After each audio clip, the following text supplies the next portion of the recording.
Muchas Saludos a gracias. todos. Excelente tarde. Gracias, Gracias, doctor. buenas tardes. Y aquí está nuestra querida doctora Zuleika Munive Mendívil, que es especialista en ginecología y obstetricia y que siempre tiene una gran agenda. Y siempre le estamos recomendando porque nada más y nada menos que es ginecólogo, ginecobstetra, especialista y siempre comprometida con la actualización en su especialidad. Y no solo eso, como gran humanista en el desempeño de su profesión solidaria con las comunidades.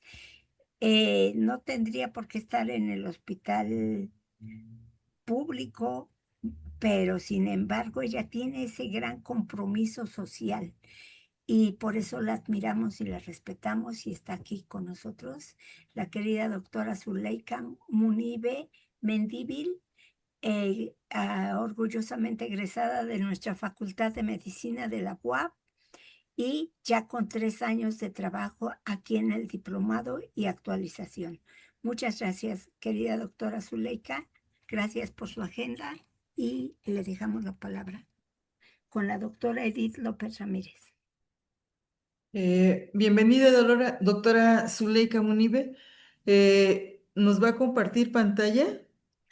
Gracias, muchas gracias por esta invitación, licenciada. Muchas gracias, doctora, también. Y bueno, también para abrir, sí voy a compartir pantalla, pero para abrir quiero también felicitar a Guillermo. La verdad, su ponencia es un preámbulo para la mía.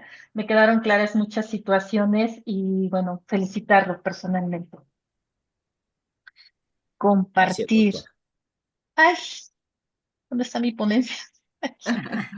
Sí, Suele sí, doctora pasar. Zuleika. La doctora Edith López Ramírez es nuestra secretaria, coordinadora académica de este espacio, y la maestra Mariana Julieta García Gabriel, que están aquí con nosotros, entre otras y otros. Y todas y todos muy respetables profesionales. Adelante, doctora.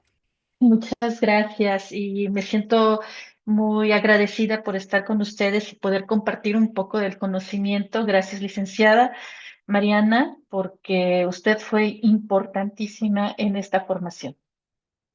Se lo agradezco mucho. Bueno, mi ponencia es la educación ética y derechos humanos para las nuevas generaciones en la especialidad de ginecología y obstetricia, mayores riesgos. Es un reto para México. Hay una profunda crisis. Ay, ay, ay. No sé qué pasa con mis ponencias, se va muy rápido. Ya terminó, doctora. No es cierto. No, no, De no, no iniciar. termina. Ah, es que va muy rápido. A ver, déjenme ver este problema técnico. Discúlpenme tantito, no sé por qué tengo este problema técnico. Ok, ok, ya. En México hay una profunda crisis estructural. Los procesos formativos en las residencias médicas, eh, ay Dios, a ver, permítame. Amor, ¿me puedes ayudar? Discúlpenme tantito con esta tecnología.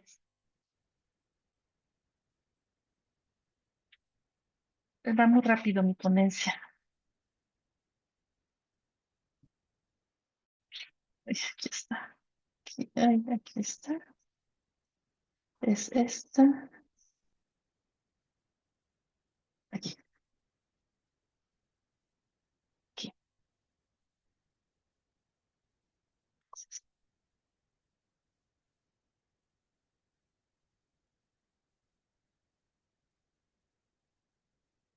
Es esa. La que sube y baja. ¿Qué pasó ahí?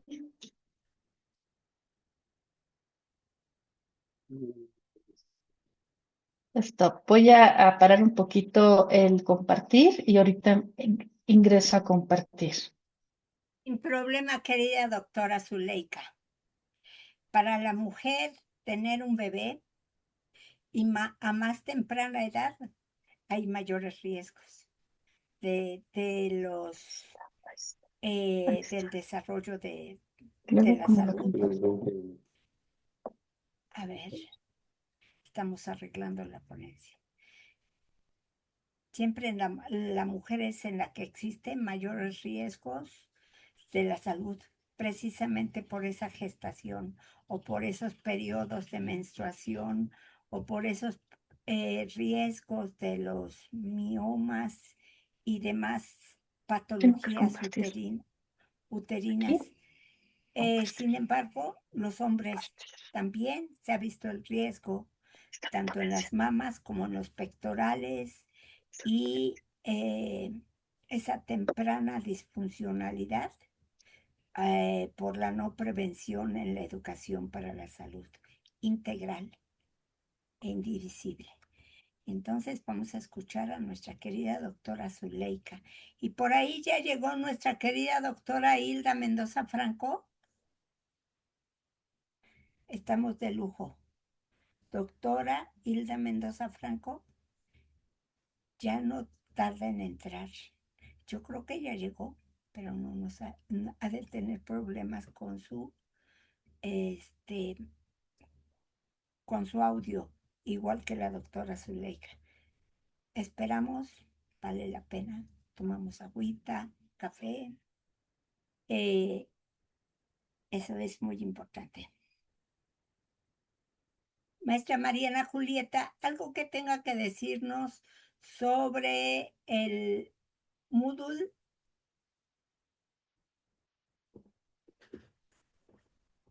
Doctora Hola, Mariana Julieta. buenas tardes.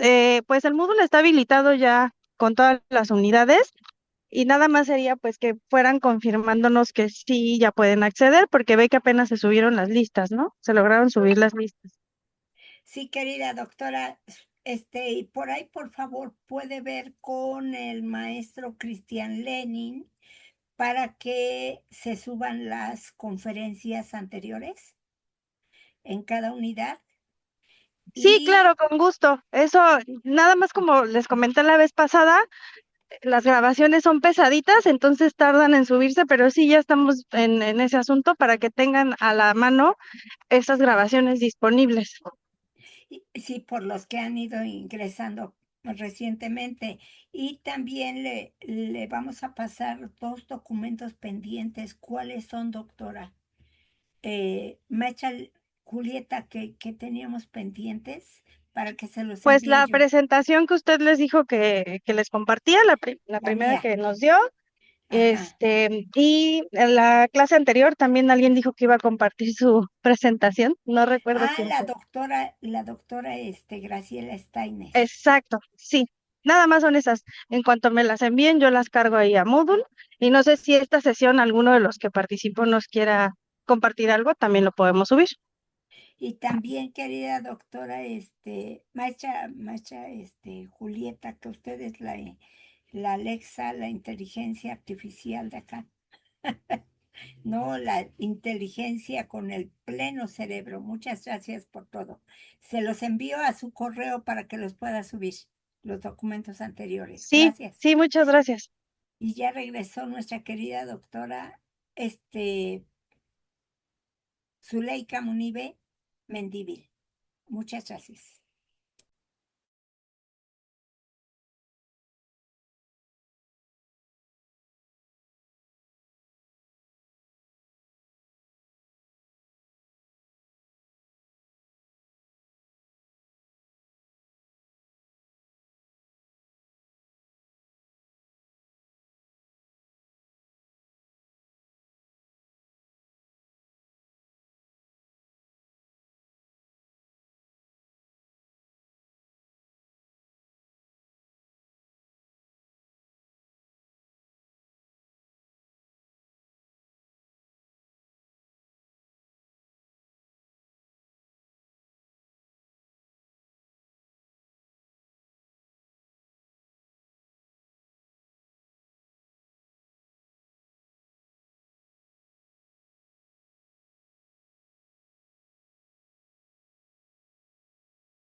Bueno, ¿ya me pueden escuchar? ¿Ya me pueden visualizar?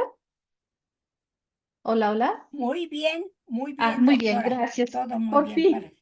Muchas Muchas gracias. gracias. Sí, a Bueno, usted. comienzo. En México hay una profunda crisis estructural en los procesos formativos de nuevas generaciones médicas.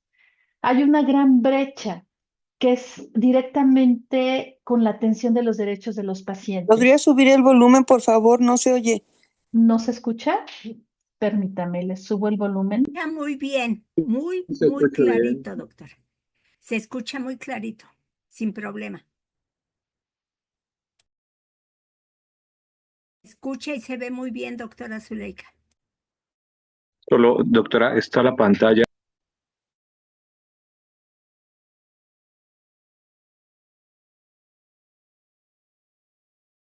Sí, doctor Fernando, perdón.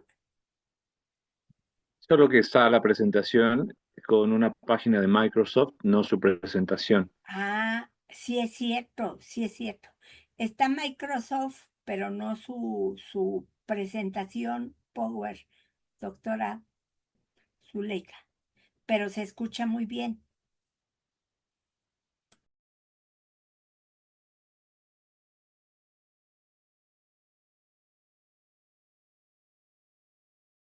Ya no escuchamos, doctora Zuli.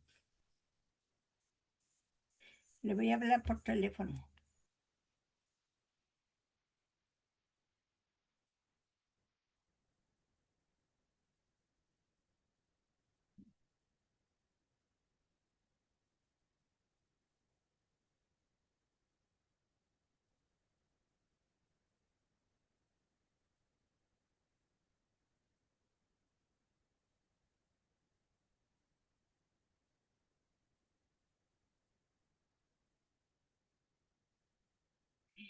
No se oye nada. Permítanme, ahorita. A ver.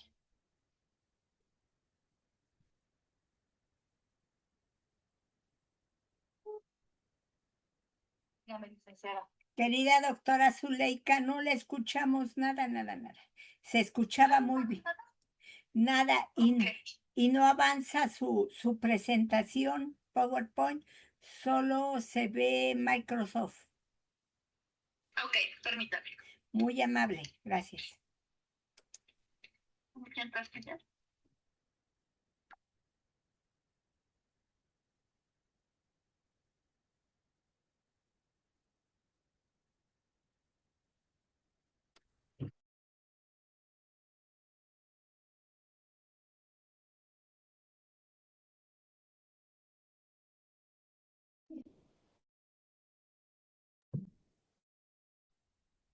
Ok. Después Bien, acá. doctora. Te escuchas muy bien. Ya me escuchan, perfecto. A ver la presentación. Dice que aquí está la presentación. Ya estoy compartiendo pantalla. ¿Se ve? Sí, no. Todavía no, doctora. Te estamos Todavía no, a ver, viendo ya. bien bonita. ¿Se ve?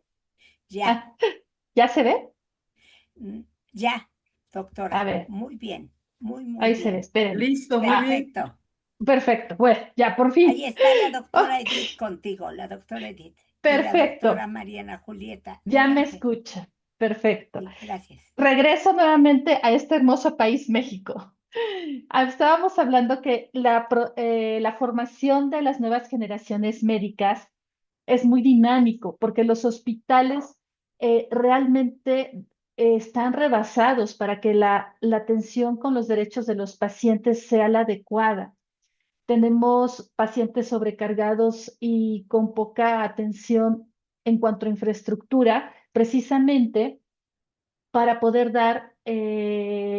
cumplir con estos retos en cuanto a la bioética y los derechos humanos.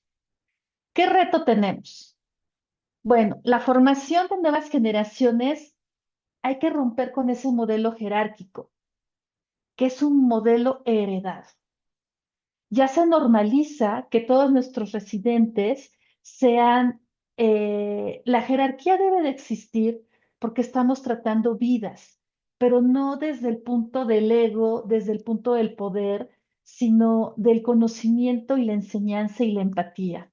Eso lo hemos perdido y esto nos ha llevado a que nuestros residentes normalicen los castigos, las recriminaciones, que sean muy rígidos. Entonces, en el proceso de la atención médica, para ellos no pueden identificar qué es normal, qué es si el abuso lo vivieron todo el tiempo. Para ellos es normal. Pues una paciente tú puedes tener esa jerarquía como médico, pero al mismo tiempo no darle la oportunidad de explicarle la enfermedad, de, de decirle los riesgos, de que ella pueda tomar decisiones, porque para ti eso no hubo una enseñanza donde el ego predominaba sobre la... Ay Dios, mi computadora se volvió loca otra vez. Donde el ego predominaba sobre eh, la atención médica. Y esto es una realidad. Hay que romper con ese sistema de jerarquías en la medicina. Hay que volver este sistema en jerarquías diferente, con el conocimiento, con la empatía, con técnicas adecuadas, con los derechos humanos de las pacientes. Bueno, regreso a la otra diapositiva. Mis diapositivas algo está pasando en mi computadora, la verdad. Lo revisé muchas veces, una disculpa, pero bueno, a veces suceden las cosas así. Ok, la segunda la de otra diapositiva, la que íbamos a comentar en cuanto a los retos que tenemos nosotros como médicos y en la formación de nuestros nuevos residentes. Aquí es. Ay, Dios. Es el desafío. A ver, escape. Ok. No sé qué está pasando. Ok. Ahí está Doctora, y bien. si ya se quedó. Sí, es que Ay, camina y camina y camina y camina y no sé qué está pasando. Y si la cierra Ya nuevamente, la cerré. Discúlpenme, me regreso aquí. Mire, es que va. Ok, ahí va. El desafío en la ética y también hay un desafío en cuanto a la ética y la relación médico y paciente. No, miren, va rapidísimo. Tengo que ir como si la estuviera diseñando. Ya lo cerré, abrí y cerré.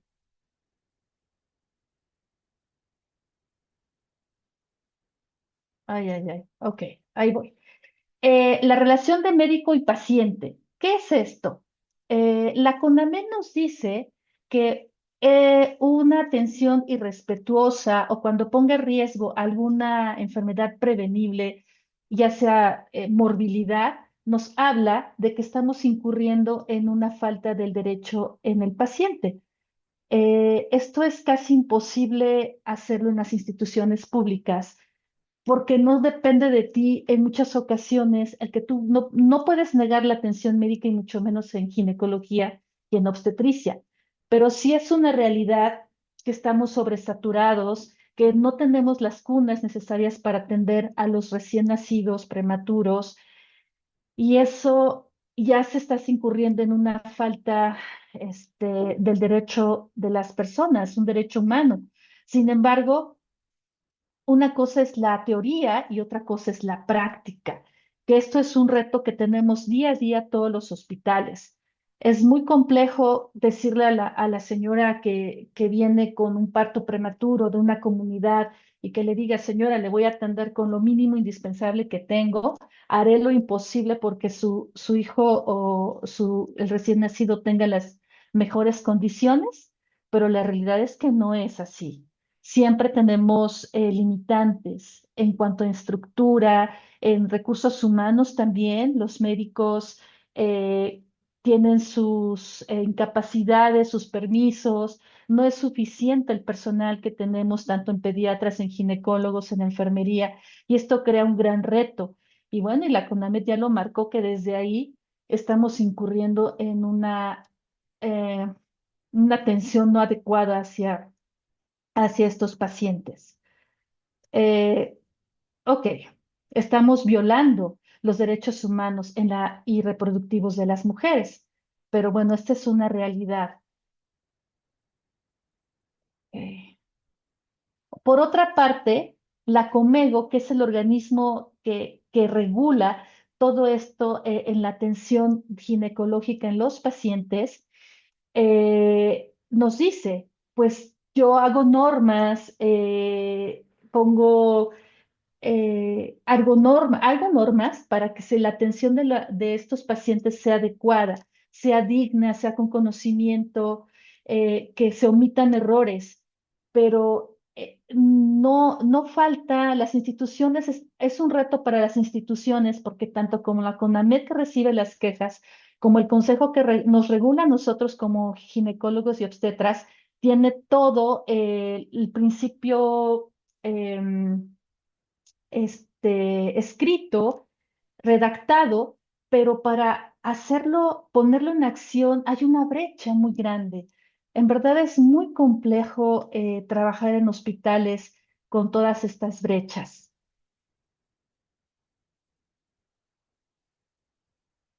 Ok, pasemos al tercero, que es, lamentablemente en México, tenemos que 3 de cada 10 mujeres van a sufrir violencia obstétrica. Y esta casi siempre son en atención en partos, cuando sufren la violencia obstétrica, y en las edades están entre 15 y 49 años en esa edad reproductiva, y casi siempre es en cuanto se realicen eventos quirúrgicos.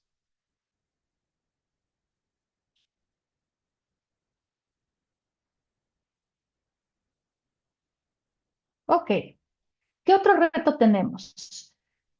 Actualmente estamos haciendo prácticas que ya la Organización Mundial de la Salud no las justifica, como por ejemplo una tricotomía, hacer una episiotomía, inclusive medicamentos no justificados, abuso de los antibióticos y abuso de los mismos procedimientos. ¿En qué momento vamos a dar parto? ¿En qué momento vamos a hacer cesáreas? Si tú tomas la decisión de hacer cesáreas porque tienes una labor llena o realmente estás justificando el que la paciente sea sometida a un procedimiento quirúrgico, porque sabemos que todos los procedimientos quirúrgicos las van a llevar a un aumento de la morbimortalidad, tanto materna y perinatal. Me paso a la siguiente diapositiva. Aquí está. Un reto, el cual para mí fue nuevo, el famoso burnout, que este síndrome creo que no solo es en la medicina, sino lo tenemos en la sociedad. Ya el burnout se ve en todas las especialidades, en todas las licenciaturas, y inclusive lo podemos encontrar hasta en amas de casa. ¿Qué pasa con el síndrome de burnout con nuestros residentes? Pues ellos no solo tienen una alta demanda clínica, sino quirúrgica. Y también hay una carga emocional en cuanto a la salud materno-fetal. Por un lado tenemos como paciente a la madre, pero por otro lado tenemos que estar cuidando el bienestar del bebé. Y esto los lleva a una alta demanda. Los hospitales públicos, pues somos hospitales donde tenemos prohibido negar servicios principalmente a las mujeres embarazadas. Y esto hace que nuestra demanda siempre seamos los servicios con mayor ocupación cama, ocupación quirófano, inclusive en el área de urgencias tenemos designado un área de choque para las pacientes de gravedad. Esto va a tener un impacto en la formación y el desempeño de todos los residentes. Va a haber un agotamiento emocional extremo. Habla una despersonalización. Aquí el residente va a actuar conforme se le ha enseñado desde la Facultad de Medicina, lo que está aprendiendo de los mismos médicos. Y para él es normal perder esa humanización de explicar una enfermedad, eh, de tener prisas por acabar la guardia, porque lo sobrepasa las pacientes y lo que menos tiempo tiene es de tener el cuidado de explicar la enfermedad o el procedimiento quirúrgico y las complicaciones. Y bueno, también aquí entra una baja realización personal. Hablaba mucho el licenciado Guillermo en cuanto a la valorización, cómo nos valoramos, cómo nos vemos. eh, Cuando estás cansado, hablaba del cansancio, hablaba de la buena alimentación y bueno, todos los que somos especialistas tuvimos una formación con poco sueño, con una alimentación con lo que hubiera, inclusive ayunos prolongados, y todo esto nos lleva a tener un síndrome de burnout. Eh, Ay, no quiere bajar. Ok. Bueno, todo esto va a tener consecuencias en el entorno educativo y hospitalario. Va a haber mayores riesgos médicos, es verdad, vamos a tener mayores riesgos médicos, vamos a tener una desorientación académica, una comorbilidad. Hablaba el licenciado que mayormente cuando nosotros no dormimos, no comemos bien, recordemos que nuestros jóvenes que están haciendo residencias están en una edad, en una edad reproductiva, en una edad donde tienen muchos sacrificios, es verdad, pero eso no significa que tú hagas una residencia te olvides del mundo social. Muchos ya tienen familia, muchos tienen sueños, que no solo es la medicina, sino que deben de estar rodeados por un entorno que los haga felices, que no solo la medicina los va a hacer felices, sino una familia, sus amigos, principalmente. Entonces, esta comorbilidad siempre los va a llevar a una depresión y una ansiedad. Y bueno, también tenemos que su aprendizaje siempre va a ser un ambiente hostil. La forma en que nosotros enseñamos entre médicos, alumnos, siempre es una forma hostil. Les preguntas como un reto, a veces se les pregunta por jerarquías y en ocasiones, pues sí, no nos preguntamos si durmió o no durmió, cómo estuvo, qué pasó, simplemente se les hacen preguntas y de una otra forma los exhibes. Y todo esto va acumulando que el residente pues caiga en ciertas comorbilidades y a la larga pues estas comorbilidades lo va a llevar a un problema en su desempeño y se va a ver reflejado en la atención, en la comunicación médico-paciente, en el respeto hacia los derechos de los pacientes también y por lo tanto, pues no vamos a poder, es un ciclo que tenemos que romper, tenemos que cambiar esta situación de cómo estamos educando a nuestros futuros médicos. Ok, paso a la siguiente, es esta. Esto nos hace tener una pausa. ¿Qué estamos haciendo? Realmente estaba revisando que solo el 2 al 5% en todas las facultades de medicina en México llevamos la materia de bioética. Solo el 2 y el 5%. ¿Cuánto más conviene modificar la estructura de la educación en medicina? Nos estamos enfocando en el conocimiento, pero nos estamos olvidando un poco del ser. Y hago aquí una pausa porque lamentablemente un compañero de la residencia me lo encontré nuevamente en el hospital público y hace 2 meses se suicidó. Y en el chat de todos nosotros que tenemos a nuestro jefe de enseñanza, él dijo, ¿qué hice mal? Yo pensé que había formado médicos de éxito y la respuesta fue, sí, doctor, nos formó en el conocimiento, pero no nos formaron en nuestras carencias como seres humanos. Era tanto la exigencia del ser, del tener y el del hacer, que nos olvidamos del ser. Aquí tenemos que hacer una pausa. ¿En qué momento hemos olvidado el ser? No solo en medicina, hablo en general, pero en la medicina y más en una especialidad donde nuestras pacientes son vulnerables, son mujeres que por supuesto tienen enfermedades, tienen miedos, tienen dudas, muchas preocupaciones, hay violencia. El trato debe de ser muy respetuoso, delicado, con saber escuchar, entender y poderles darles las herramientas que ellas necesitan para poder tener esta tarea de ser nuevas mamás, de enfrentar una enfermedad, de enfrentar un cáncer de diferente forma. Sin embargo, tenemos que pararnos y revisar qué estamos haciendo como médicos, como sociedad, como maestros, porque ese es nuestro futuro. Ellos van a ser nuestros futuros médicos. ¿Hasta dónde realmente estoy dejando impacto? Si realmente soy feliz estando en un hospital donde hay escuela y me da felicidad enseñar o me pesa.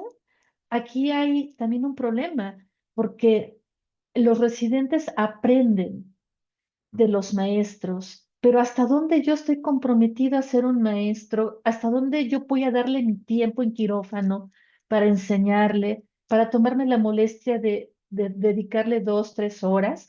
Yo creo que esto pasa mucho en los institutos.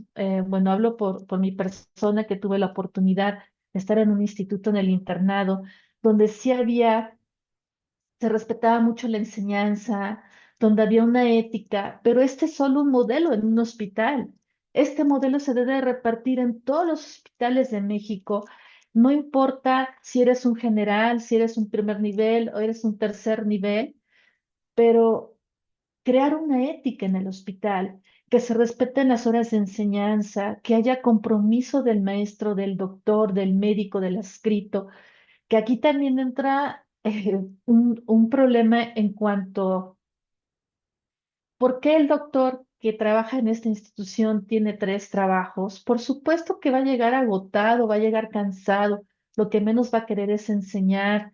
Tiene también sus retos y sus problemas personales, que no hay felicidad en él. Y entonces, ¿cómo es que voy a enseñar si ni yo mismo estoy satisfecho con lo que estoy haciendo, con mi profesión, con mi vida? Estoy más preocupado por pagar colegiaturas, estoy más preocupado porque voy a perder la cirugía y nos hemos olvidado de, de enseñar, de dejar huella en cada uno de los residentes, que te lo vas a encontrar a futuro. ¿Y cómo te lo vas a encontrar a cara? ¿Te va a dar gusto y alegría o vas a decir, ching, creo que nunca le enseñé y siempre le pedía que me comprara el café y yo me iba a dormir? ¿O había indiferencia de mi parte? Aquí también tenemos que revisar si quién tiene esa capacidad y ese gusto por la enseñanza. Y si no es así, pues simplemente poner a los médicos que van solo a trabajo y algunos médicos que realmente quieren hacer algo diferente y solo comprometer a aquellos que realmente aman la enseñanza. Bueno, me paso a la siguiente diapositiva. Los mayores riesgos en la formación actual es desensibilización y violencia obstétrica institucional. Yo lo he observado y yo creo que pasa en la mayoría de los hospitales, que no conocemos realmente qué es la violencia obstétrica. La violencia obstétrica es, no le hablé bien al paciente. Sí, claro.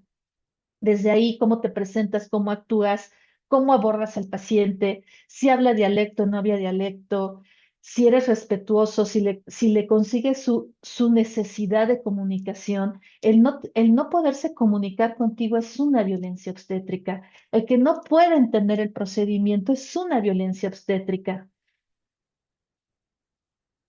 En el hospital donde yo me encuentro, que no es un hospital general en el norte de la ciudad de Puebla, recibimos muchos pacientes que hablan dialecto y en ocasiones recibimos también a jóvenes, adolescentes, mujeres drogadictas que sufren violencias físicas, emocionales y que de muchas de ellas vienen de comunidades y cómo la violencia obstétrica desde que se recibe, se atiende, el no poderse comunicar con ellas, ahí existe la violencia obstétrica.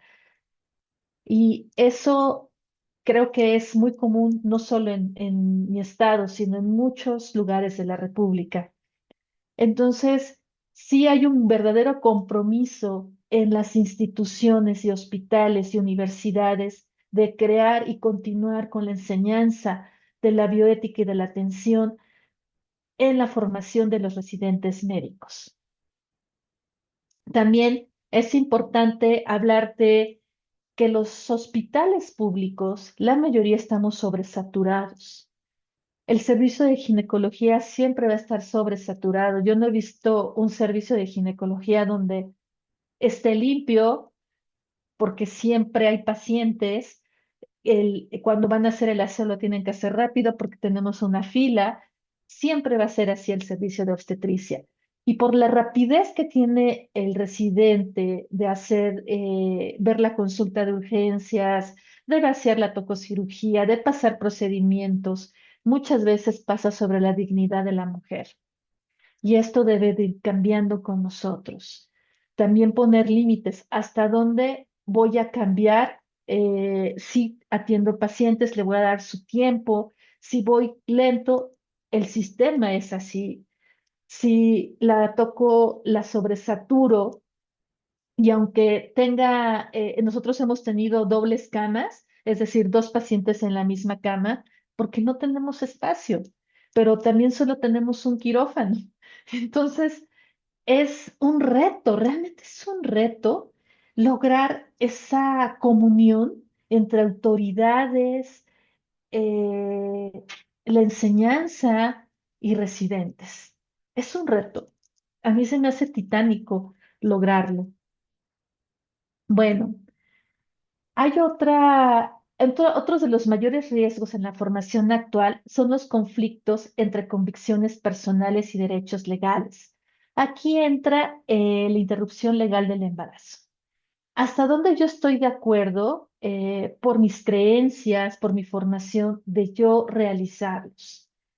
Y también hasta dónde llego yo si está la vida o la muerte de una persona que llega para interrumpirse o que usó algún método para abortar y llega desangrándose, pero como mis creencias, mis costumbres o mi fe no me permite hacer este tipo de procedimientos, hay que dejar bien claro hasta dónde hay límites. Y está normado y está escrito que no, si está en el riesgo la vida de una mujer, tú tienes que realizar.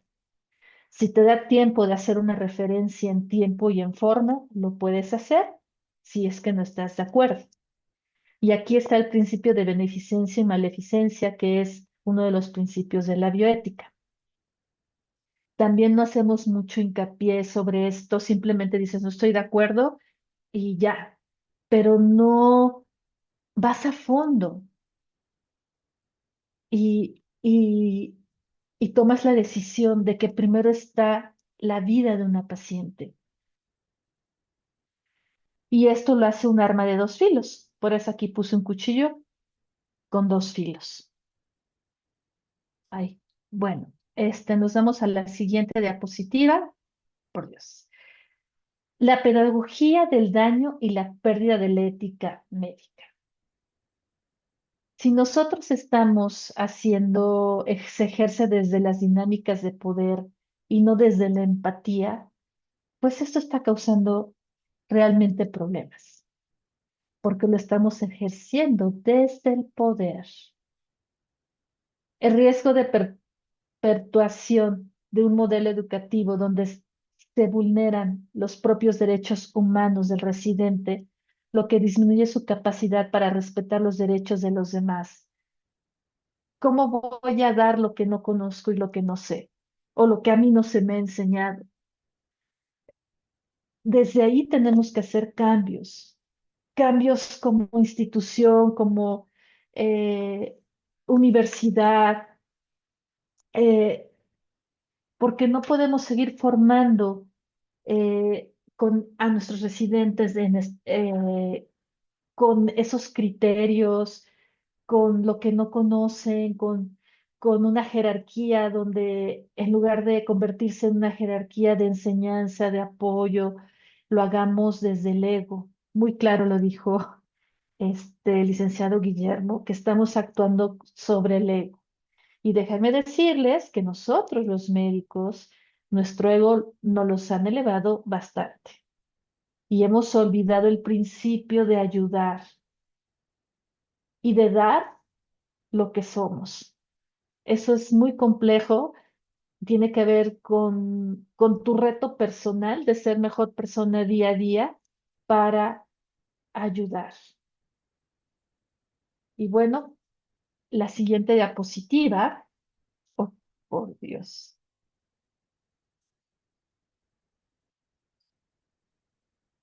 Ay, ya se me puso otra vez loca mi computadora.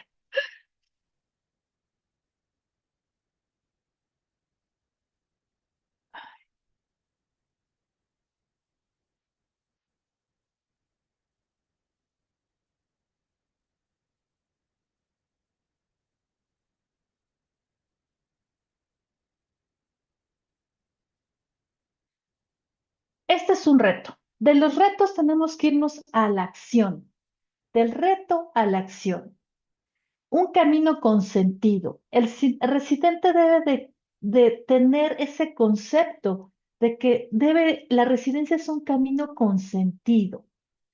Puede vivirse en plenitud, con propósito, comprensión, acción responsable y empoderamiento. También debe de cuidar su bienestar, que es parte de su formación.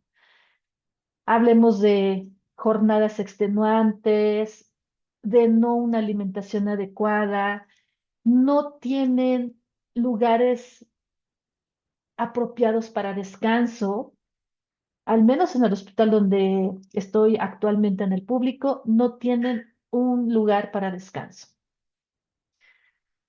Eh, Les han prohibido introducir alimentos.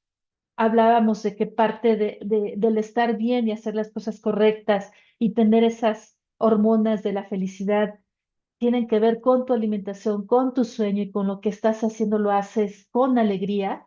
Por supuesto que esto no es, esto está completamente desbordado, no es real.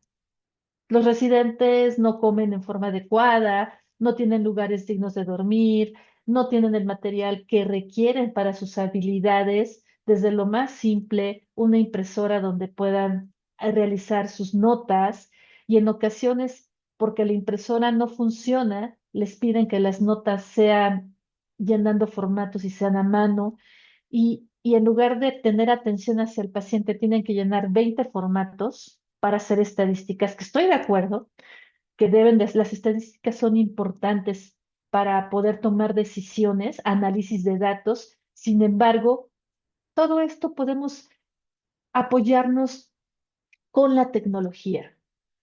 El no tener accesos a un internet, el no tener accesos a plataformas médicas para su enseñanza. Estos son verdaderos retos. Y la acción, pues para los que estamos de este lado, los que no nos es indiferente, debemos de tener paciencia, constancia y una disciplina. Solo así podemos lograr. Y aquí yo me siento así cuando empecé a hacer la presentación. Un gran desafío. Dije, Dios mío, esto es titánico. ¿Cómo vamos a lograr que ¿cómo vamos a dejar ese granito de arena para cambiar un poquito a un residente? Que él se convierta en un médico con empatía, un médico que lo hace por pasión, que lo hace con amor, que no está ahí porque le dijeron que la ginecología o la cirugía u otra especialidad, neurocirugía, cardiología, eran las especialidades con más beneficios económicos. Hay que cambiar esos conceptos.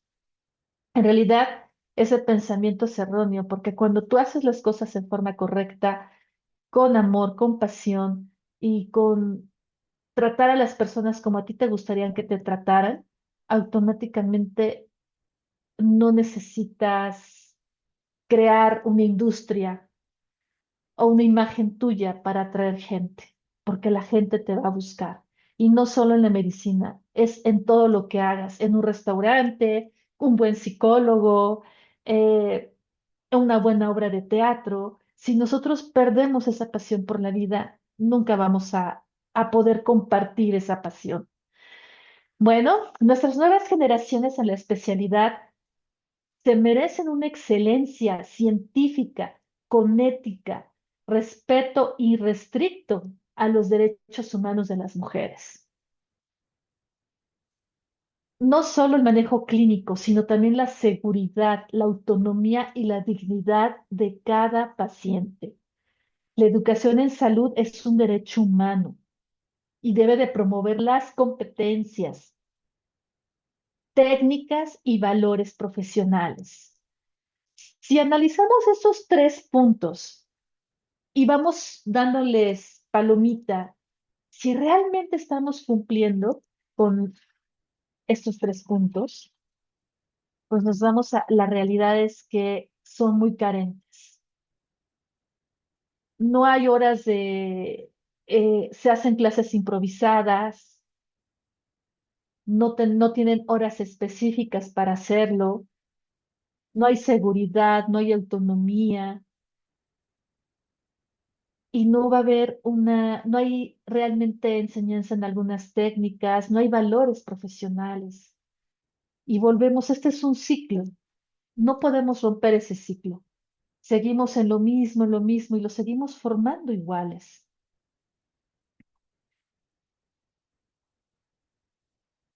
Ok, ¿qué acciones? ¿Qué acciones debo de tomar? Primero, un modelo de consentimiento informado dinámico. No solo porque voy a hacer un evento quirúrgico, voy a hacer una revisión ginecológica, voy a proponer un método de planificación familiar. Me tiene que firmar porque es parte del protocolo. No, no es rutinario. Debe de ser un proceso ético continuo, con evidencia científica, comprensión en el lenguaje y aclarando todas las dudas de los pacientes. Es una acción en cuanto al consentimiento informado, no solo es un requisito, es tu acción de lo que vas a proponer en mutuo acuerdo y en un futuro para ti te va a ayudar si existe alguna inconformidad, o sea, hasta por beneficio tuyo debes de hacerlo en una forma correcta.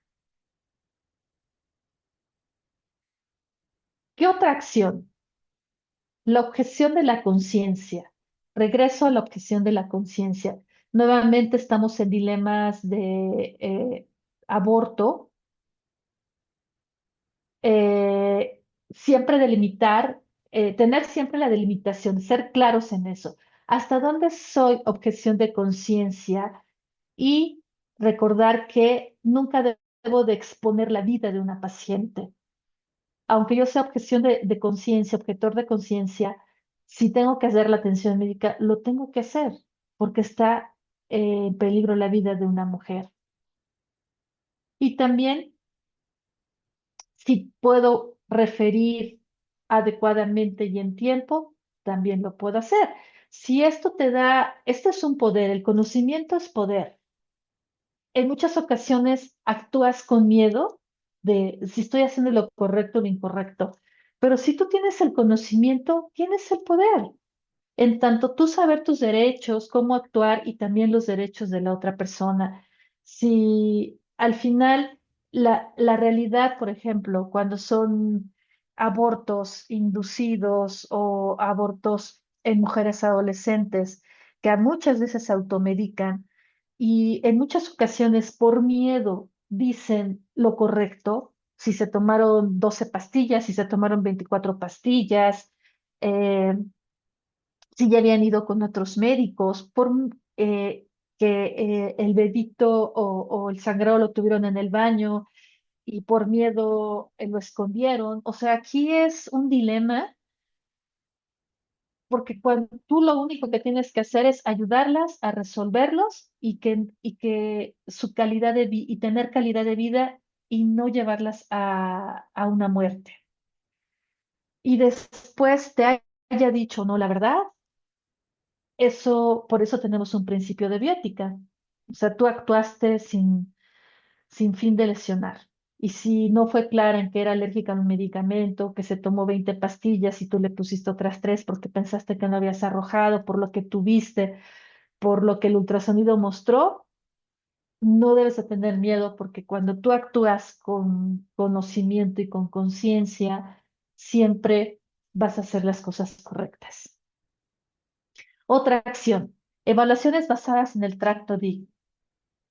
Inclusión de la perspectiva de la paciente. No basta medir cuántas cesáreas o cuántos legrados, cuántos procedimientos tú lograste hacer como residente o nuestros médicos en formación hicieron.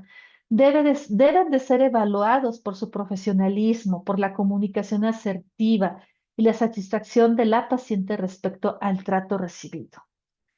Aquí nos sirven mucho las retroalimentaciones, que hoy tenemos tecnología y se podrían hacer las retroalimentaciones tomándolas como una observación para ser mejores. Por supuesto, no para señalar o para criticar, solo para hacer mejor el servicio tanto para nosotros como para nuestras usuarias. Y por supuesto, integrar a cada uno de los residentes de forma temprana en nuestros comités de bioética. Desde el R1, desde el pre-residencia, integrarlos siempre al comité de ética en los hospitales para analizar dilemas reales, cómo manejar a un paciente, por ejemplo, donde entra un dilema ético, si una paciente tiene un cáncer y tiene embarazo, interrumpimos, no interrumpimos, pacientes con alguna complejidad perinatal o pacientes con vientres subrogados o pacientes de alta complejidad. Todo esto es muy importante que sea el residente esté entrenado en tomar esas decisiones con el conocimiento y con las bases de los comités de bioética. Y esto va a hacer que la calidad de los hospitales, inclusive, los va a ayudar a que puedan promover y atraer recursos. Si el comité de ética analiza, por ejemplo, por qué refiero en parte de hacer una falta en cuanto a no atender a todas las pacientes y analiza que no puede ingresar tantas pacientes porque solo les sirve un quirófano, entonces, en base a lo señalado por el comité de ética, puede promover que los otros 2 quirófanos que no estén funcionando puedan empezar a funcionar y esto evitar quejas de los pacientes, violencia sobre preferir pacientes y demás. Bueno, enseñar la bioética es aprender a cuidar la vida con dignidad, capacitar al personal, formar a los profesionales de la salud en principios de atención humanizada y ética, ayudarlos al ser, porque ellos van a atender otro ser, no al hacer y tener. Porque realmente el hacer y el tener los va a llevar en una vida con dificultades y sin amor a lo que están haciendo. Esa es una tarea titánica para nosotros. Y bueno, ¿por qué debemos eh, cambiar la forma de la atención médica en el área de ginecología? Pues en un principio lo dije, 3 de cada 10 mujeres sufren violencia obstétrica. Y la CONAMED nos muestra que sí, que el área de ginecología está en el 4.º lugar del país con quejas de precisamente por la atención médica. Casi siempre todas estas son en edades reproductivas. Algunas estadísticas dicen entre 15 a 45 años, aquí en edad reproductiva de 25 a 34 años.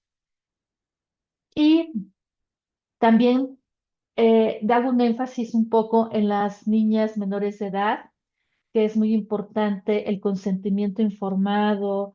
eh, las jovencitas cuando están embarazadas, a pesar de tener eh, una edad reproductiva, existen muchos miedos, no comprenden qué es un proceso de embarazo, les puedes explicar una y otra vez cuáles son los signos de alarma y por miedo no lo expresan o no lo, eh, para ellas es normal. Entonces aquí entra ser muy claros con los familiares, siempre estar con un familiar mayor de edad, responsable de los pacientes de menores de edad y decirles una y otra vez, tienes que repetirlo y no te debes de cansar de repetir una y otra vez cuáles son los signos de alarma, en qué momento debe de venir y no te debe de causar molestia. Esto es así. Si realmente tienes empatía hacia los pacientes, hacia las futuras mamás, principalmente en las adolescentes, como en un principio es un reto para nosotros donde requieres disciplina y paciencia para lograr tus objetivos.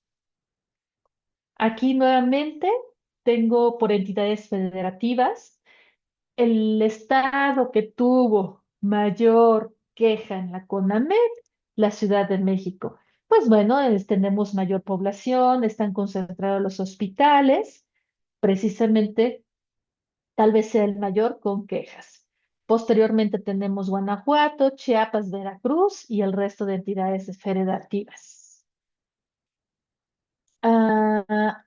En esta, ay Dios, aquí.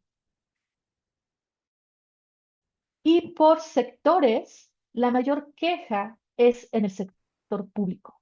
El 81,1% son las quejas.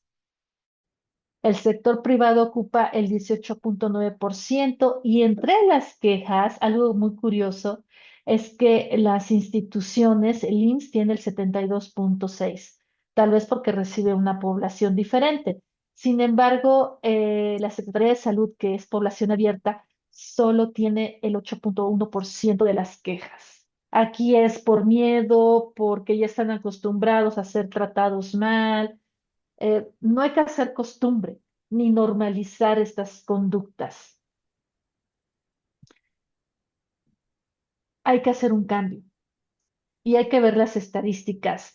Más adelante, en cuanto a analfabetismo, que las personas que más se quejan son las que tienen un grado escolar, a las que menos ocurren a realizar quejas son las que pues no saben leer ni escribir. Y nuestra realidad es esta.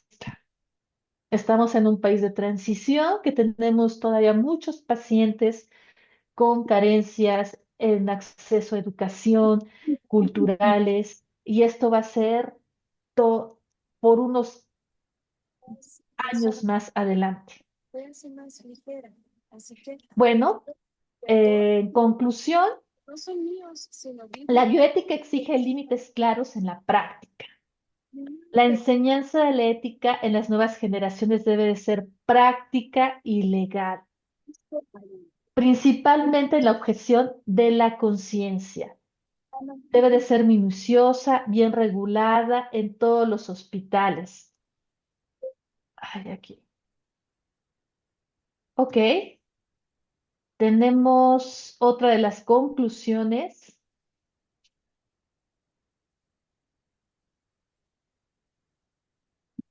La violencia obstétrica se alimenta del desgaste. ¿Sí? Una exigencia va directamente proporcional al sobre el residente con sobrecarga de trabajo, normalizar los tratos deshumanizados, eh, no tener un área digna para descanso, alimentos dignos, porque no los hay. No se puede exigir una práctica clínica. Ay, Dios. Uy, uy, uy, tenemos otra vez problemas con esto, pero bueno, no podemos exigir lo que no damos. Muy bien lo dijo el licenciado Guillermo. No podemos exigirles a los residentes lo que no se les ha enseñado. Entonces, otra es urgente la transición hacia la simulación. Cuando estamos en el aprendizaje, la enseñanza de residencias quirúrgicas, pues sí, el residente está sometido a una presión en cuanto a aprender lo quirúrgico. ¿Y por qué no implementar, hacer un modelo de benchmarking que se está implementando en otras facultades, en otros países, en otros hospitales, para disminuir la morbimortalidad?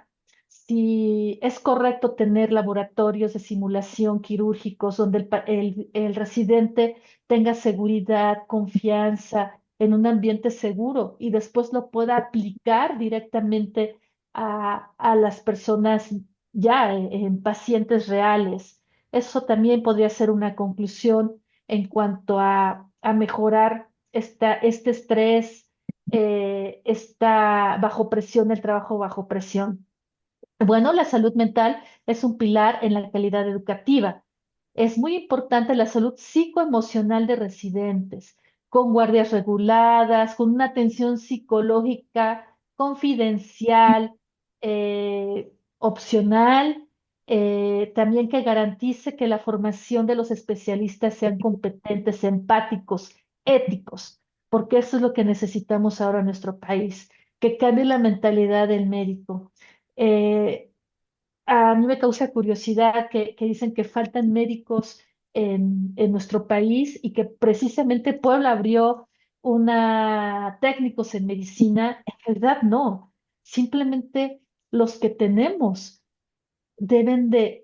requieren ser empáticos, requieren ese compromiso, ese amor, esa pasión. Por supuesto vas a tener retos, los retos siempre van a estar, pero si tú pones un granito, poco a poco esto va a ir cambiando. Y bueno, y por último, cuidar la vida es respetar la dignidad con lo que se vive y se nace. Y pues les agradezco mucho, sé que hubo muchos problemas técnicos. eh, mm, Esto algunas veces pasa, de hecho pido una disculpa por todo el rollo de las diapositivas, pero agradezco que me escuche. Muchas gracias. Y si tienen alguna pregunta, pues estoy para resolverla. Muchísimas gracias, doctora Zuleika. Qué interesante su plática, ¿no? Ese es uno de los sectores que más se ve afectado por quejas. Vamos a darle la palabra al doctor Jorge Fernando, que nos está solicitando. Adelante, doctor. Hola, buenas tardes. Un gusto Hola, buenas saludarles. tardes, doctor. Bueno, muy interesantes los temas. Agradezco a todos los ponentes.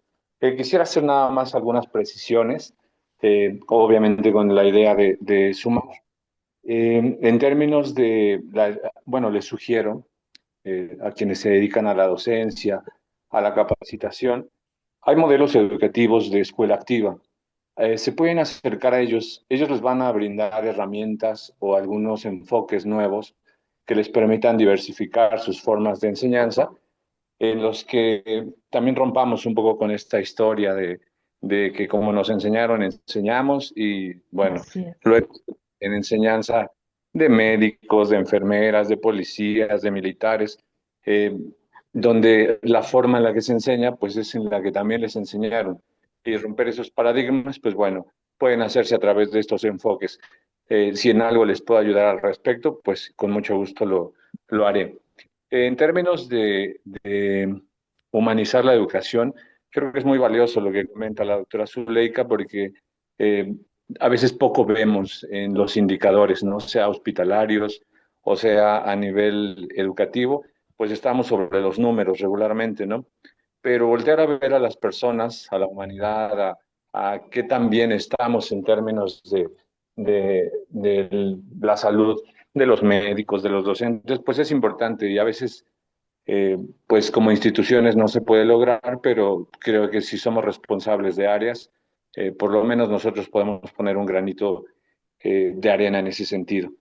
De ahí que la multiculturalidad sea una base importante, pero que se abone más por la interculturalidad, ¿no? El reconocimiento, no solo saber que existen otros, sino que de todos podemos aprender y de ahí emanan muchos de los elementos claves para un trato digno al paciente y respetar que su cultura es tan valiosa como la nuestra y Así no es. estamos por creer algo diferente.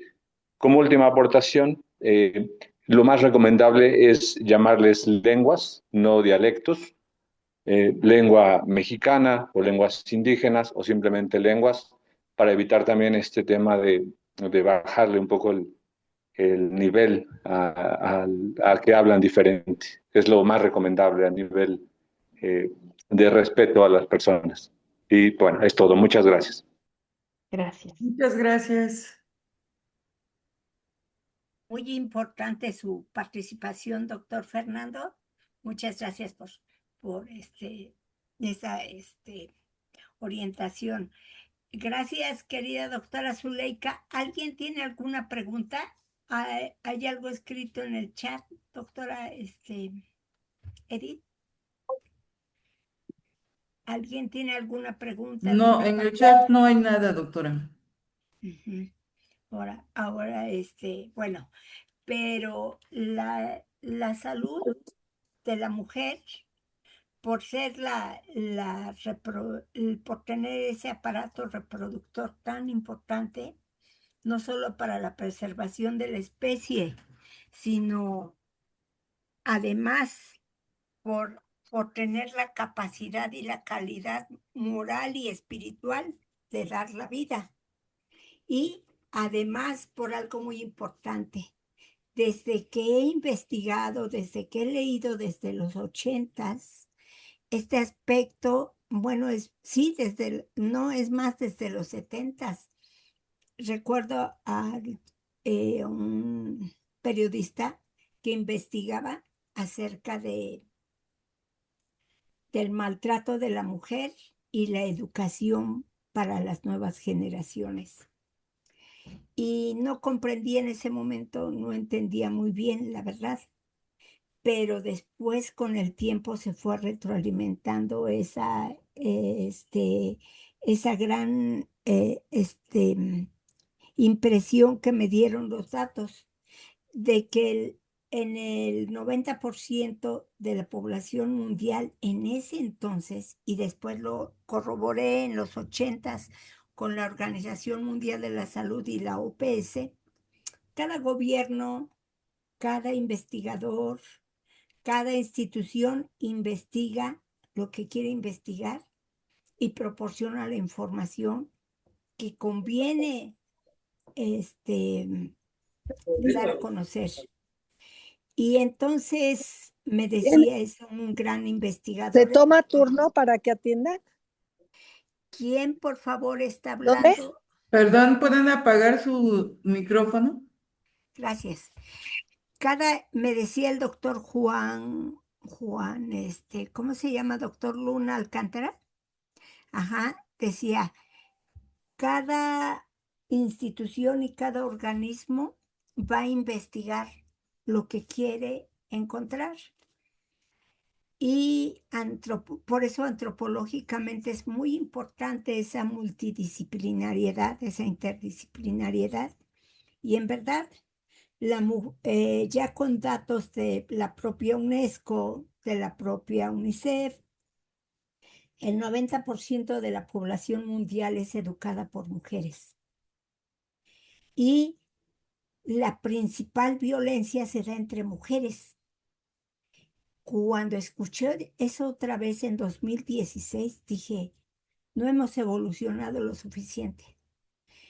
Y es muy importante considerarlo, porque quienes educamos moralmente, decía aquella nota amarillista, aquella nota roja, pero que fue importante, cómo educar desde la violencia. Sí, porque la mujer recibe no solo la violencia moral y física, sino esa relación cultural de estigma. Ujú. Y después, en 2012 a 2018, doctora Hilda Mendoza Franco ya llegó. de 2012 a 2018 se hicieron encuentros, diálogos, foros en el Hospital de la Mujer y en el Hospital del Sur. Y entonces, no, y en 2008 hicimos un diplomado sobre la prevención de la violencia ginecobstétrica. Todo lo que acaba de hablar la querida doctora Zuleika Mendívil, y tiene amplia razón, igual que el maestro Guillermo Loyola, que dice, nadie va a dar lo que no tiene. Si no tenemos educación, no la vamos a saber dar. Y la prevención de la violencia ginecobstétrica, esa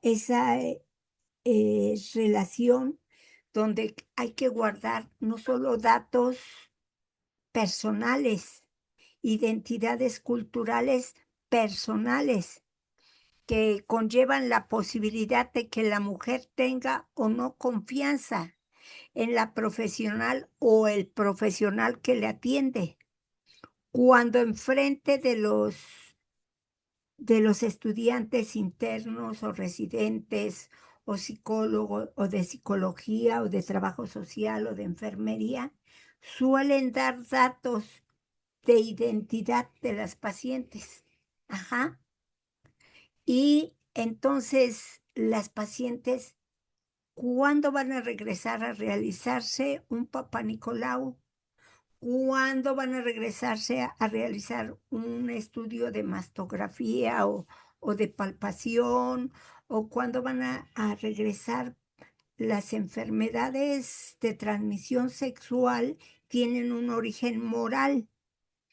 Es fácil que digamos, me duele la cabeza, estoy yendo al neurólogo, pero decir, creo que tengo datos de papiloma, creo que tengo datos de otras enfermedades de transmisión sexual y en áreas genitales, ¿verdad? En los hombres difícilmente se manifiestan, pero en las mujeres más. Y hay consecuencias posteriores. Sin embargo, escuchamos a los residentes, a los especialistas, a los adscritos, decir fría y exponencialmente, las pacientes que tienen papiloma, las pacientes que, etcétera. Entonces ya tienen un nombre, ya no es una enfermedad, es un estigma. Ajá, y además gritado a los cuatro vientos en los pasillos de las instituciones. Y luego vamos a pansear, la panseada, todos pueden hacer panseadas. Luego ¿cómo se llama, doctora, cuando hacen los tocamientos para ver el grado de ¿Tactos vaginales? los tactos vaginales? Vamos a realizar, vamos a meter dedos, como si fuera cualquier cosa. Todo eso es violencia ginecobstétrica. Y tiene que ver con el apego o el desapego a los tratamientos ginecológicos y obstétricos. Desde temprana edad, cuando se empieza a menstruar a los 10, 11, 12 años, necesitamos a veces que nos palpen el vientre. Empiezan a crecer los pechos, las mamas, y hay que empezar a tocar para palpar. Y tenemos que realizarlo. Esta es la área que requiere más y más, porque es la parte que representa la intimidad de una mujer, la intimidad de una futura persona feliz que quiere hacer respetar su cuerpo y su intimidad. Entonces, le felicito, querida doctora, porque todo el tiempo insistió, retomó, discutió, analizó, reflexionó y nos invitó a considerar estos aspectos específicos de un grupo que somos mayormente afectados. Y bueno, nosotros sabemos de nuestros derechos humanos, de la capacidad de proteger nuestra intimidad, de pedirle al médico o a la médica. No queremos que estén los estudiantes, queremos que nos revisen a solas, pedir nuestra privacidad, pero sin embargo la población abierta que llega, la población de las áreas culturales que de pronto llegan a un hospital, a una clínica, a un lugar y no saben qué y cómo les va a pasar. Y se quedan con esa morbosidad, con esa incertidumbre, con esa situación incómoda. ¿Qué recomendaciones específicas nos puede dar a todas y a todos para propagar todo eso que bien nos hizo saber? Felicidades, nos felicitamos por escucharla. Muchas gracias. Muchas gracias, licenciada Mariana. Pues la empatía y un lenguaje muy claro con todas estas personas vulnerables, como usted lo dijo bien, las mujeres. No hablarles por enfermedad, ser discretos y la empatía. Yo le diría que es la empatía lo que nos hace la diferencia. ¿Mm? Muchísimas gracias, doctora Zuleika. Creo que eso es, como usted bien lo dijo al inicio de su plática, la introducción del doctor Loyola enriqueció, ¿no? O dio el camino, porque ahorita hablaba usted precisamente de empatía y como les comentaba hace rato, me encantó esa frase que dijo, quien no se ama a sí mismo, difícilmente puede ser empático con los demás. Así es. Entonces, pues yo creo que analizando esto de forma más profunda, quizá también como formadores debemos apoyar la elevación de la autoestima en nuestros estudiantes, porque eso los va a llevar a que desarrollen precisamente esas habilidades blandas y que podamos, quizá me gustaría que en un futuro no muy lejano romper ese paradigma, ¿no? Ese dogma de que yo soy aquí y yo digo y yo soy el súper especialista y tú como paciente, pues solamente vas a hacer lo que yo te digo y te voy a tratar como yo quiera, más aún cuando se habla de instituciones públicas, ¿no? Donde para la gente es la única opción, porque pareciera mentira de pronto la misma persona, médico, médica, tiene un trato diferente en una institución de salud pública y un trato completamente diferente, pareciese que fuera otra persona en una institución privada. Y, y como dijera Don Abedian, todo tiene que ser igual, así es como la técnica debe ser la misma en un medio ambiente con muy poca capacidad económica, ¿sí? Y en un hospital el más lujoso que pueda existir, yo creo que el trato igual no debería de variar, ¿no? Nos falta mucho trabajar esa parte, pero creo que, bueno, en este espacio, con la participación de todos, la participación de usted, doctor, hablando precisamente de violencia obstétrica, porque pues una paciente de este tipo no puede decir, pues ya me voy, ¿no? Está en un proceso de parto, quizá está con una enfermedad y no puede decir, me levanto y me voy. Creo que ha sido muy enriquecedora su práctica y sobre todo usted como especialista en ginecología, ¿no?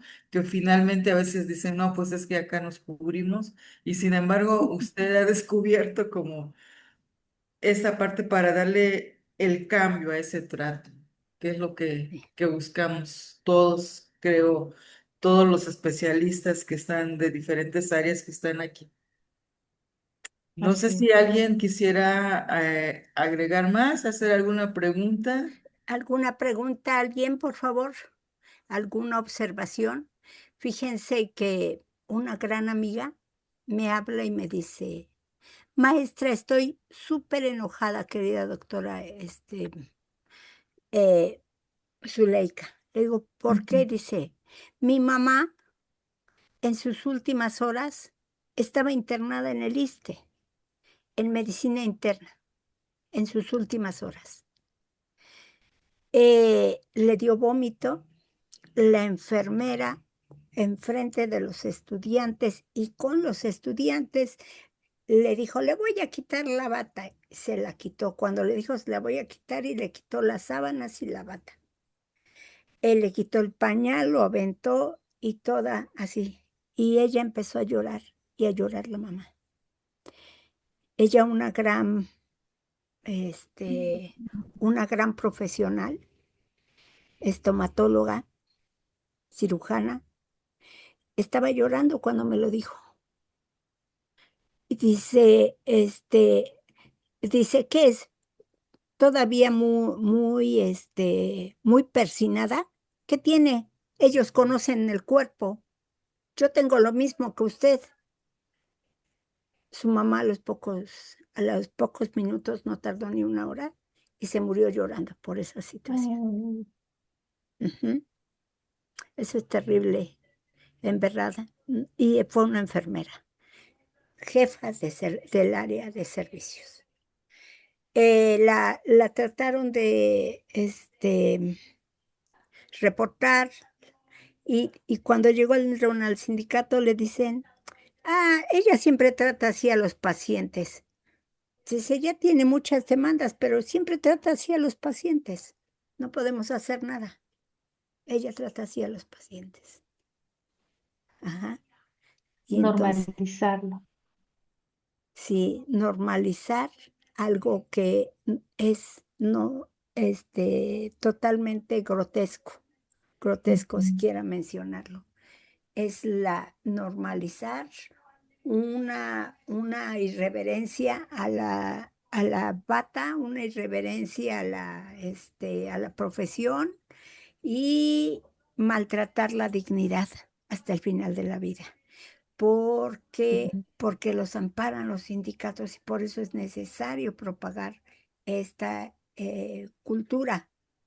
Y ¿quién tiene algo que opinar respecto a esa experiencia? ¿Alguien?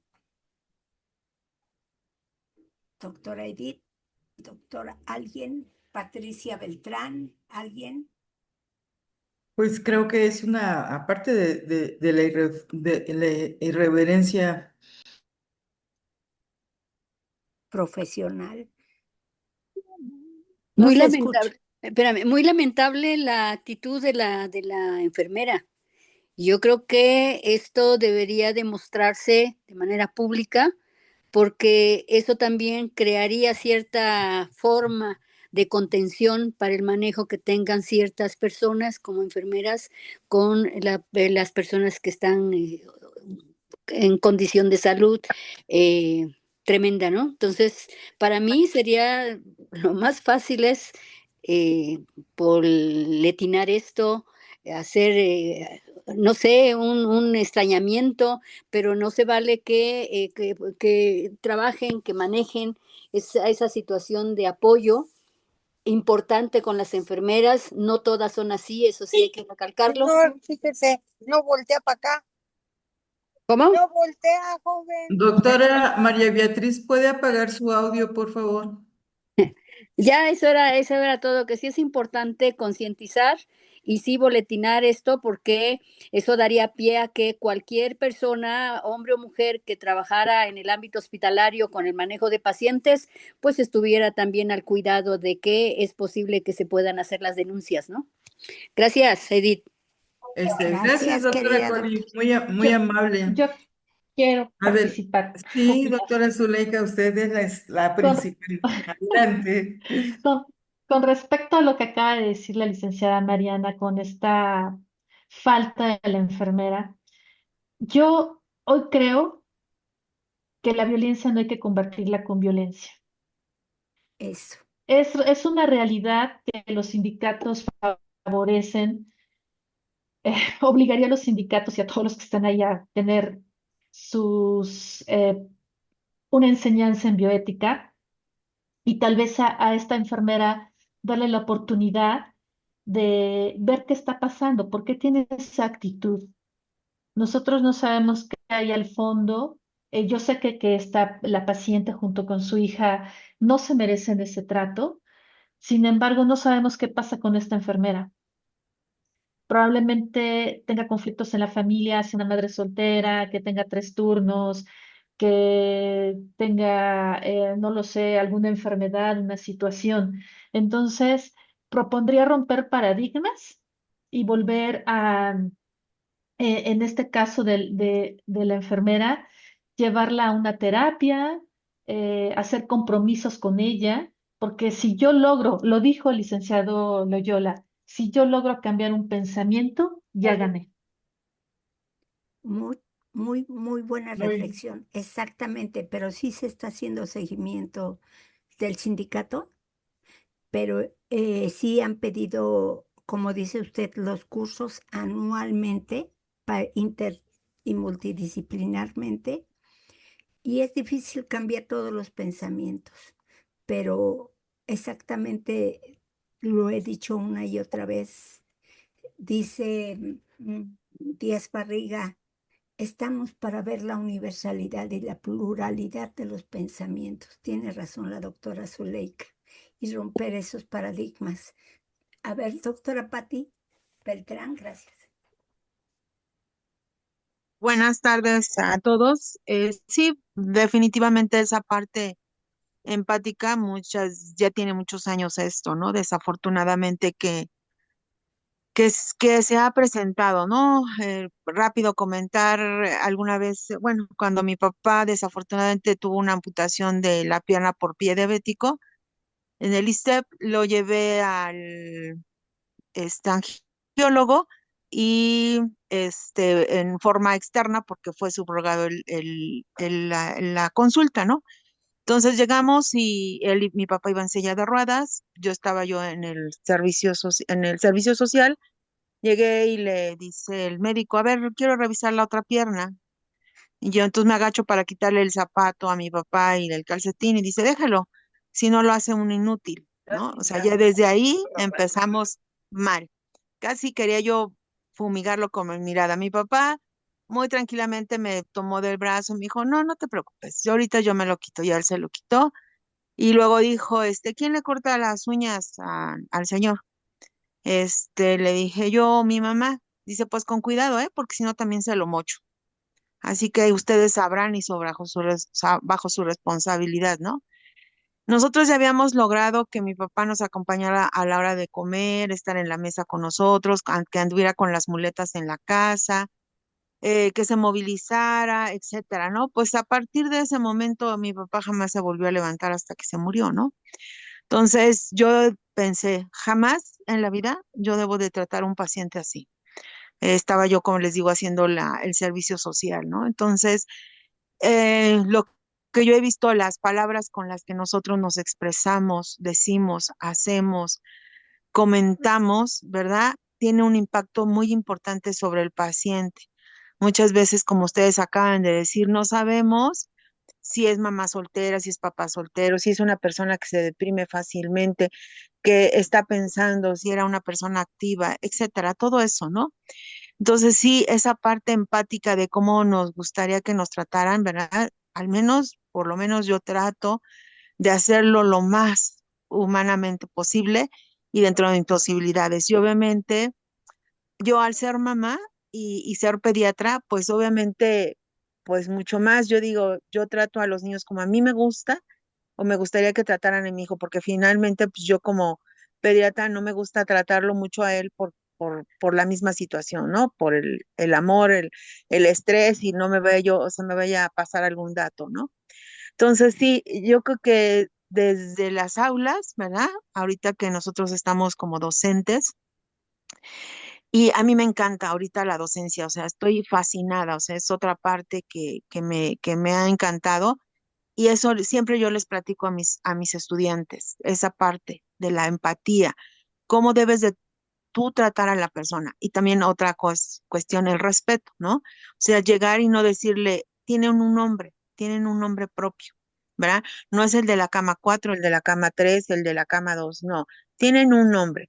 ni tampoco es mi mamita, mi papito, mi abuelito, mi amorcito, mi cielo, mi niño, nada. Tenemos un nombre y creo que lo más correcto. Y también debemos de considerar que ahora los chicos, bueno, yo al menos estoy muy educada a la antigua, es cómo está usted, cómo se llama usted, cómo está, cómo se encuentra. E incluso a mis mamás que llegan de 14, 18, 19, 20 años, ¿cómo está usted?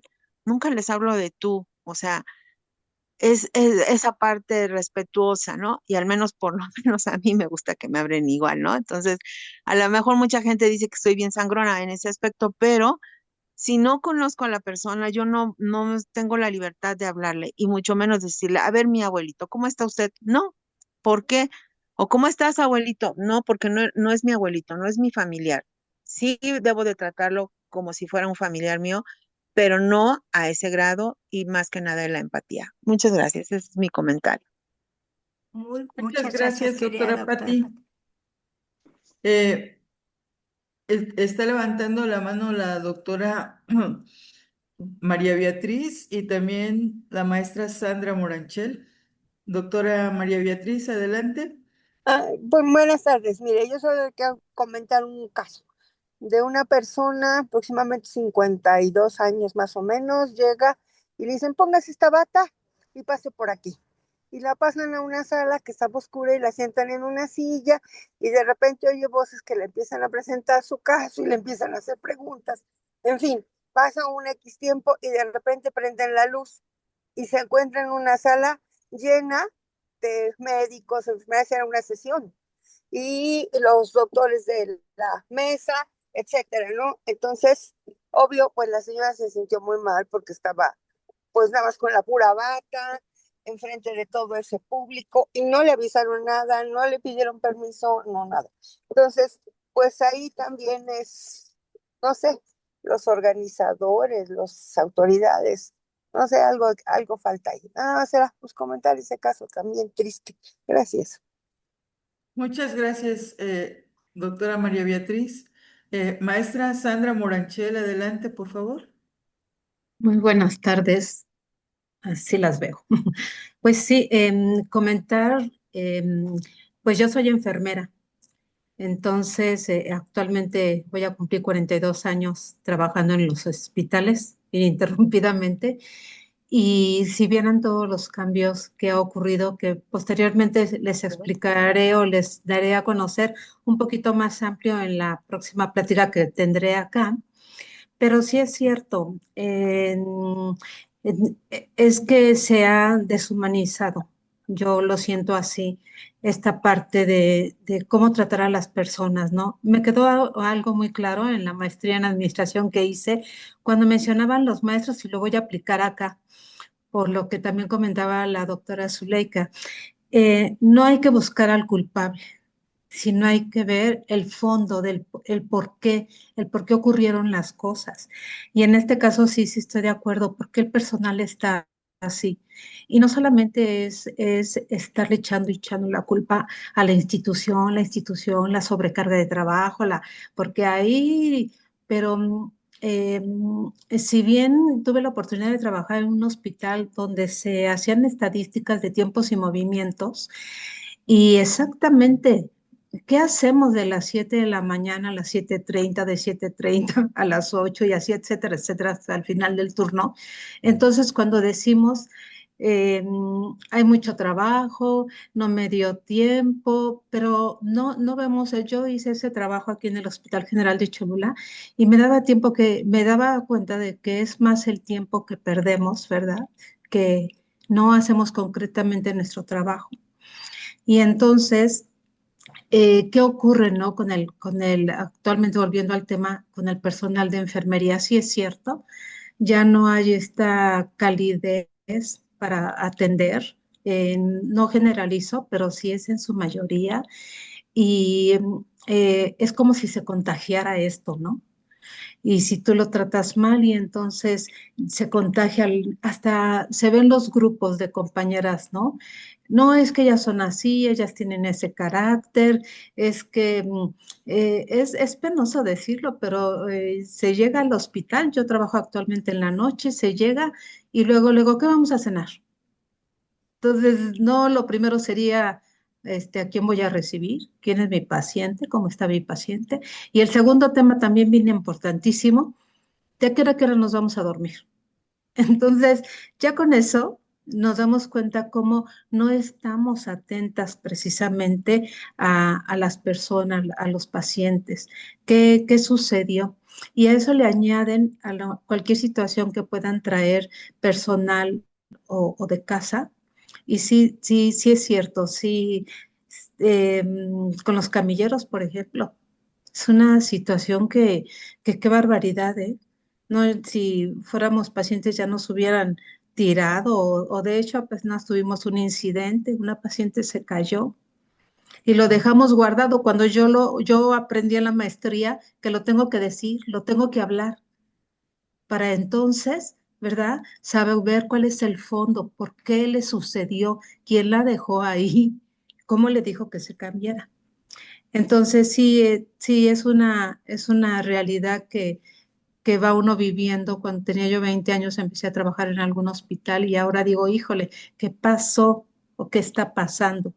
Y pues si algo puede uno hacer para platicar, ¿no? Después yo platico con las compañeras. Nosotros tenemos muchos tipos de pacientes.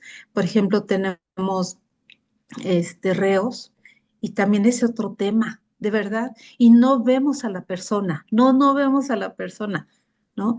Se señala qué es, por qué está ahí, y se hacen juicios de lo que no nos corresponde.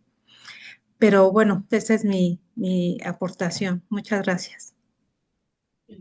La educación del pensamiento, Dacia, perdón, doctora López, Edith López. Hola, buen día a todos. Bueno, mi postura realmente va dirigida a que también pues hay que tener mucho cuidado con al momento de poner o imponer como por ejemplo las leyes en los hospitales. En el hospital donde yo hice el internado era lactancia 100% exclusiva. Y entonces había mamás que de verdad por una u otra razón pues no le salía la leche. Y me acuerdo mucho de una paciente que cuando llegó arriba no me dijo de que no me sale leche, ¿qué puedo hacer? Y entonces se descubre la señora para enseñarme como que el agarre y todo eso y estaba, o sea, moretoneada. Entonces yo la veo y, o sea, como que le dije como de, ¿qué le pasó? ¿Por qué tiene moretones? ¿Se pegó? O sea, no sé, pensé en cualquier padecimiento médico por el cual estuviera moretoneada, ¿no? Y me dice, es que le comenté a la enfermera y la enfermera me dijo que no le permiten darle a mi bebé de otra manera. Entonces me empezó a hacer masajes, pero ya, o sea, me dejó morada. Entonces siento que también tenemos que tener como muy claros los límites de hasta dónde llegamos, pues nosotros como personal eh, de salud con las pacientes, porque siento que a veces por una ley o por una estrategia que se tenga, que en este caso era lactancia 100% exclusiva, o sea, no todas las pacientes, o al menos en mi caso, yo vi que no todas las pacientes lo podían lograr y se les juzgaba en vez de como que intentar apoyarlos y así. Entonces siento que pues parte de todo y como pues dijeron ahorita es la flexibilidad, ¿no? O sea, el escuchar a los demás, pero también hacerte escuchar. Y pues ya sería todo mi comentario. Muchas gracias por todas las ponencias. Gracias por su participación, doctora Dacia. Pues sí, como bien decía nuestra ponente, la doctora Zuleika, con la regla de la ética, ¿no? La regla de oro de tratar a los demás como quisieran que nos trataran a nosotros. Porque recordemos que el paciente, todo paciente al acudir a un servicio, se siente vulnerable, en mayor o menor medida. Pero sí, finalmente, pues va entre esa vulnerabilidad, va también con la esperanza de encontrar una solución a su problema y no un conflicto. Se me hace muy interesante la diferencia entre un problema y un conflicto. Dicen que un problema es algo que hay que buscar una solución, que tiene una solución. Y un conflicto es igual a un problema, pero a veces la solución va cargada de emocionalidad, porque los seres humanos somos seres más emocionales que a veces razonamos. Y creo que en esta área, en el área de la salud, que es un servicio humano, pues deberíamos de tratar de manejar, a veces de ir a terapias, a veces de hacer cosas, a veces de fomentar cursos si estamos como tomadores de decisión para que todos estemos con un buen estado de salud mental que nos permita definitivamente atender al paciente de la forma en que el paciente se merece, no solo de forma técnica, sino también en la parte interpersonal. Yo quisiera comentar un caso que hubo en la universidad con, con una persona y no, sí, alguna vez el sindicato dijo, es que, ¿qué vamos a hacer? Doctora, renuncie, váyase.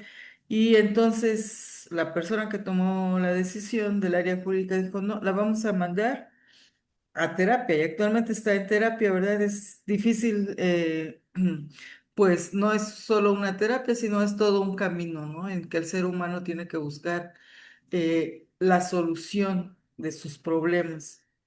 Todos nos ha tocado alguna vez ser pacientes y para ser empáticos, como decía la doctora Zuleika, hay que recordar a veces esos momentos que nos han tocado y tratar al paciente como quisiéramos que nos trataran a nosotros.